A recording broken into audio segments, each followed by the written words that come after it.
రోజు రోజుకి గోల్డ్ రేట్లు పెరుగుతున్నాయి. తాకట్లో ఉన్న బంగారానికి వడ్డీలు పెరుగుతున్నాయని టెన్షన్ పడుతున్నారా? కొమ్మూరి గోల్డ్ వచ్చాక ఆ టెన్షనే పోయింది. కొమ్మూరి గోల్డ్. గత కొన్ని రోజులుగా కూడా చూస్తున్నాం డాన్సర్స్ అసోసియేషన్ లో వివాదాలు. జానీ మాస్టర్ గారికి, శేఖర్ మాస్టర్ గారికి అసలు ఏం పడట్లేదు అని చెప్పేసి అప్పుడు కొన్ని వీడియోలు అవన్నీ కూడా వైరల్ అయిపోయి, దాని పట్ల సుమలత గారు ఏదో క్లారిటీ ఇచ్చే ప్రయత్నం చేశారు. సోదర భావం వాళ్ళిద్దరి మధ్య ఉంది అని చెప్పేసి చెప్పే ప్రయత్నం కూడా చేశారు. అయితే రీసెంట్ గా ఒక న్యూస్ చూసుకుంటూ వస్తే జానీ మాస్టర్ గారి పైన బ్యాన్ విధించేశారు ఫెడరేషన్ వాళ్ళు. ఆయన ఏ సినిమాకి వర్క్ చేసినా మా 23 క్రాఫ్ట్స్ ఆయన పట్ల, అంటే ఆయన వర్క్ చేసిన ఏ సినిమాకి మేము వర్క్ చేయమని చెప్పేశారు. సో ఇది పెద్ద డిబేటబుల్ పాయింట్ గా మారిపోయింది.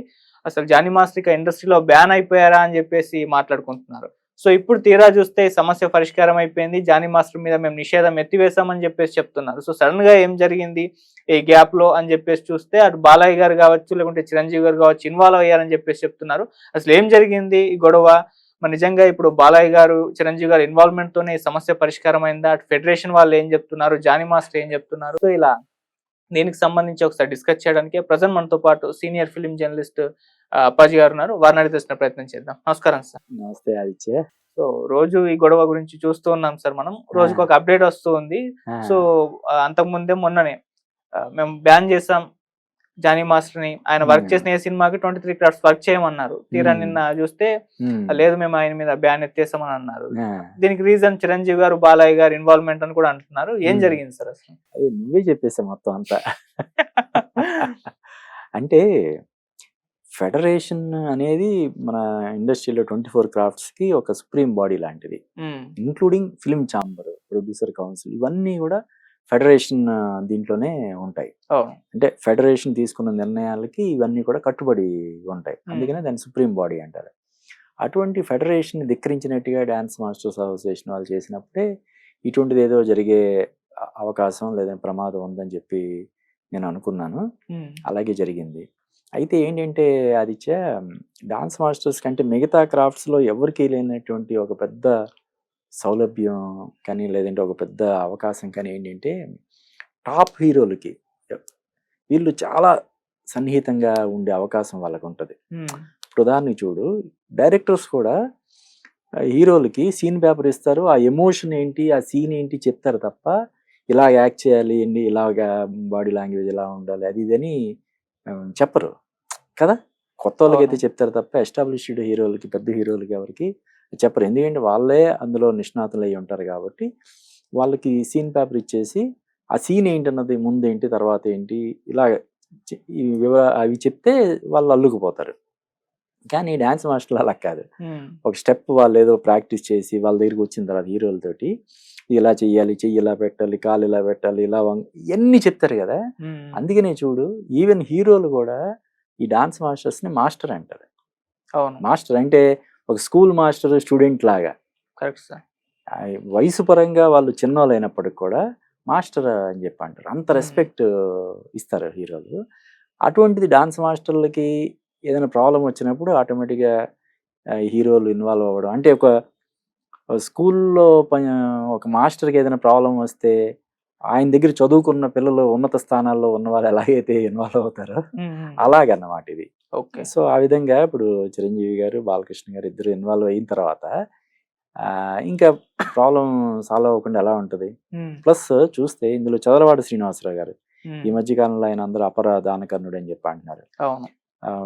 అంటే డైరెక్టర్స్ అసోసియేషన్కి ఒక 10 సినిమాలు తీసుకోవడానికి ఒక 30 కోట్లు ఇచ్చారు. ఏకంగా ఫిలిం జర్నలిస్ట్, సీనియర్ ఫిలిం జర్నలిస్టులకి ఒక 200 కోట్లు విలువ చేసే ఒక 100 ఫ్లాట్లు ఇస్తామని ఆయన ఇది చేశారు. ఎన్టీఆర్ ఇల్లు, చెన్నైలో ఉన్న ఎన్టీఆర్ ఇల్లు కొని దాన్ని కమర్షియల్గా చేసుకునే అవకాశం ఉన్నా కూడా దాన్ని ఎన్టీఆర్ మ్యూజియంగా దాదాపుగా 30-40 కోట్లు ఖర్చు పెట్టి దాన్ని ఎన్టీఆర్ మ్యూజియంగా చేశారు. అలాగే చిత్రపూరి కాలనీకి ఒక 75 కోట్లు, అది ఒక క్లిష్టమైన పరిస్థితి ఎదురైనప్పుడు దాని నుంచి బయటపడేయడానికి వాళ్ళకి 75 కోట్లు ఇచ్చారు. ముఖ్యంగా ఈ మధ్య ఫెడరేషన్ వాళ్ళకి కూడా ఆయన ఒక బంపర్ ఆఫర్ ఇచ్చాడు. మీరు గవర్నమెంట్ నుంచి ల్యాండ్ తీసుకోండి, నేను బిల్డింగ్ ఫ్రీగా కట్టి పెడతాను. అది 50 కోట్లైనా 60 కోట్లైనా ఎన్ని కోట్లైనా నేను కట్టి పెడతానని చెప్పాను. ఆయన కూడా ఇన్వాల్వ్ అయ్యాడు ఇందులో. ఇంకో పక్క ఈ చిరంజీవి, బాలకృష్ణ గారు, తర్వాత చదలవాడ శ్రీనివాసరావు గారు, దాని మన ప్రసన్న కుమార్ గారు ఉమ్, ఇంతమంది పెద్దలు ఇన్వాల్వ్ అయిన తర్వాత ఇంకా ఆ సమస్య సాల్వ్ అవ్వకుండా ఎలా ఉంటుంది? కాబట్టి సాల్వ్ అయిపోయింది. కాకపోతే ఏంటంటే ఇది ఒక హెచ్చరిక లాగా. అంటే ఎంతవరకు ఫెడరేషన్ బ్యాన్ చేసే వరకు ఎందుకు తెచ్చుకున్నారు వాళ్ళు? ఉమ్, ఇంతమంది పెద్దలు ఎందుకు ఇన్వాల్వ్ అవ్వాల్సి వచ్చింది? అంటే ఈ సమస్య తీవ్రత ఇంత పెద్ద హీరోలు ఇన్వాల్వ్ అయ్యారంటేనే ఆ తీవ్రత మనకు అర్థమవుతుంది. అవును. అయితే అక్రాస్ ది టేబుల్ కూర్చొని ఉమ్, మాట్లాడుకొని పరిష్కారం చేసుకునే సమస్యలు ఉంటాయి జనరల్‌గా. ఉమ్, ఫెడరేషన్ ఇన్వాల్వ్ అయినా కూడా ప్రాబ్లమ్ సాల్వ్ అవ్వలేదు. ఉమ్, ఫెడరేషన్ తరపున వెళ్ళిన ప్రతినిధులే అక్కడి నుంచి బాయ్‌కాట్ చేసి రావాల్సినటువంటి పరిస్థితి వచ్చింది. అవును. అటువంటి పరిస్థితుల్లో మెగాస్టార్ చిరంజీవి, మన గాడ్ ఆఫ్ మాసెస్ బాలయ్య వీళ్ళు ఇన్వాల్వ్ అవ్వడం వల్ల ఈ ప్రాబ్లమ్ సాల్వ్ అయింది. ఓకే. సరే, ప్రత్యేకంగా ఇండస్ట్రీకి పెద్ద ఎవరు అవసరం లేదనుకుంటా. ఇండస్ట్రియల్ సమస్యలు ఉంటే చిరంజీవి గారు కావచ్చు, బాలయ్య గారు కావచ్చు, ఆల్రెడీ ఓన్ చేసేసుకొని పరిష్కారం చేసేస్తున్నారు. డెఫినెట్‌గా. ఉమ్, వాళ్ళు అంటే బేసిక్‌గా అటు బాలయ్య 3 టైమ్స్ ఎమ్మెల్యే. అవును. చిరంజీవి గారు కూడా కేంద్ర మంత్రిగా కూడా చేశాడు. రాజ్యసభ సభ్యుడిగా చేశాడు. ఎమ్మెల్యేగా చేశాడు.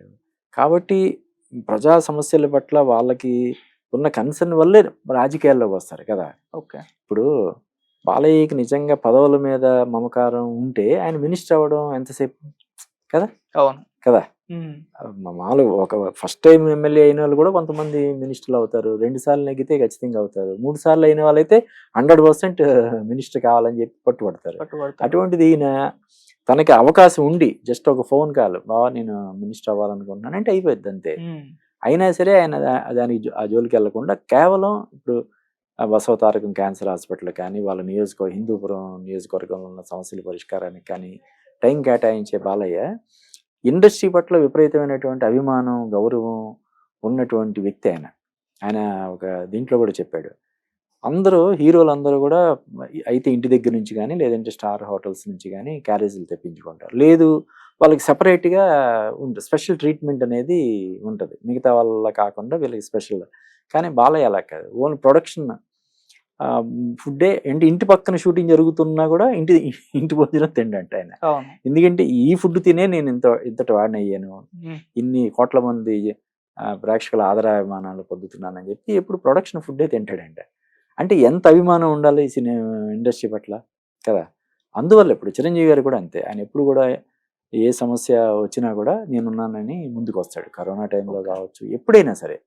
అలాగే ఆయన చిరంజీవి చారిటబుల్ ట్రస్ట్ కానీ, చిరంజీవి బ్లడ్ బ్యాంక్ కానీ, ఉమ్, దాని ద్వారా చేస్తున్నటువంటి సేవా కార్యక్రమాల గురించి మనందరికీ తెలుసు. ఉమ్, అందువల్ల ఇప్పుడు వీళ్ళిద్దరూ చిరంజీవి, బాలకృష్ణ ఇండస్ట్రీకి ఇప్పుడు 2 కళ్ళులాగా అయ్యారు. ఏదైనా సమస్య వచ్చిందంటే టక్కున వీళ్ళేంటంటే వీళ్ళు కూర్చోనవసరం లేదు. వాళ్ళకున్న స్టేచర్‌కి ఫోన్ చేసి ఏంటిది అని చెప్పి మాట్లాడితే అయిపోద్ది. జస్ట్ ఒక 5-10 నిమిషాలు టైం కేటాయిస్తే ఓహ్, ప్రాబ్లమ్ సాల్వ్. ఇప్పుడు కూడా జరిగింది అదే. ఉమ్, బాలయ్య కాకినాడ నుంచి అక్కడ షూట్‌లో చేశారు. నుంచి అవును. ఇక్కడ ఫోన్ చేశారంటే చిరంజీవి ఫోన్ చేసి అయిపోయింది. అవును. చిరంజీవి, బాలయ్య ఫోన్‌లు చేసిన తర్వాత ఇంకా సమస్య పరిష్కారం కాకుండా ఉంటదా? ఉమ్. సో, అదన్నమాట. Thank you so much.